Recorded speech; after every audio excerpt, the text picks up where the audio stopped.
Saya perasan berita ini seolah-olah tidak dilaporkan dalam media bahasa Melayu. Jadi hari ini saya terjemahkan untuk anda semua. Tajuk berita, Program Bebas Visa Malaysia-China bermula.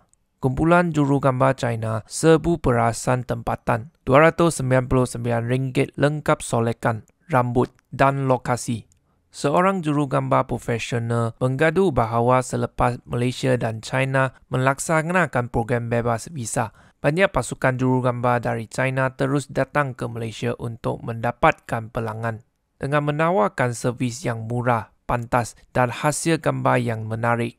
Situasi ini secara tidak langsung telah menyempitkan ruang persaingan untuk jurugambar tempatan. Jurugambar tersebut membuat rohan menerusi ruangan Pengyou Chuan Laoban Bukan Fah yang dikendalikan oleh pengacara Xiao Ma.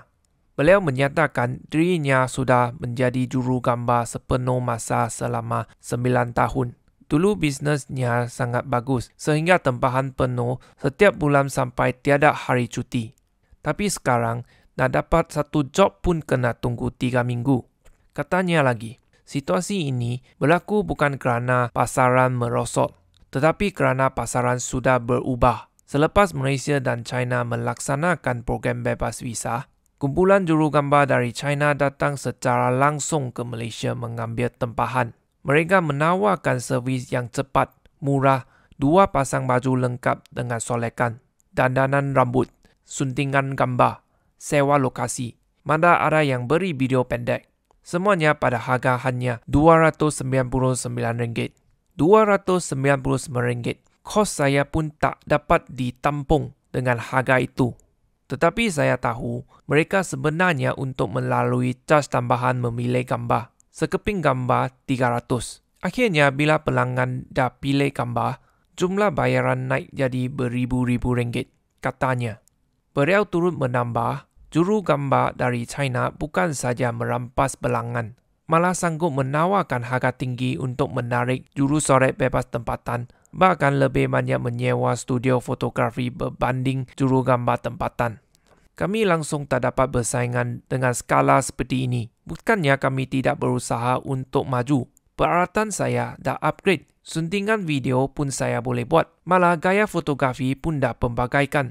Tetapi jurugambar tempatan macam kami perlu sewa studio, upah pekerja, uruskan logistik sendiri, kos pengangkutan, belum lagi cukai yang perlu dibayar. Macam mana saya nak bersaing dengan RM299? Beliau terus terang berkata, ramai jurugambar tempatan kini telah beralih ke bidang lain. Beliau sendiri tidak tahu sampai bila generasi jurugambar ini mampu bertahan. Yang paling mengecewakannya adalah kerajaan langsung tidak bersuara tentang isu ini. Pasukan jurugambar asing datang merampas pasaran.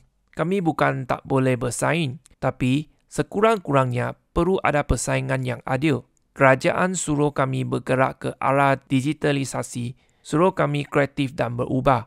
Kami sudah cuba buat, tetapi akhirnya kami sendiri yang bertahan, kami sendiri yang jatuh. Semasa lawatan Presiden China Xi Jinping, tempoh hari menyebabkan kesesakan teruk. Akhirnya penggambaran asal terpaksa dibatalkan. Beliau berharap agar Perdana Menteri Datuk Seri Anwar Ibrahim jangan tunggu sehingga semua perusahaan kecil dan sederhana tempatan gulang tikar barulah bercakap. Kami akan menyokong perusahaan kecil dan sederhana tempatan kerana mereka tidak akan sempat bertahan sehingga waktu itu. Selain itu, baru-baru ini Malaysia telah memberikan pengecualian visa semasa 90 hari kepada warga China.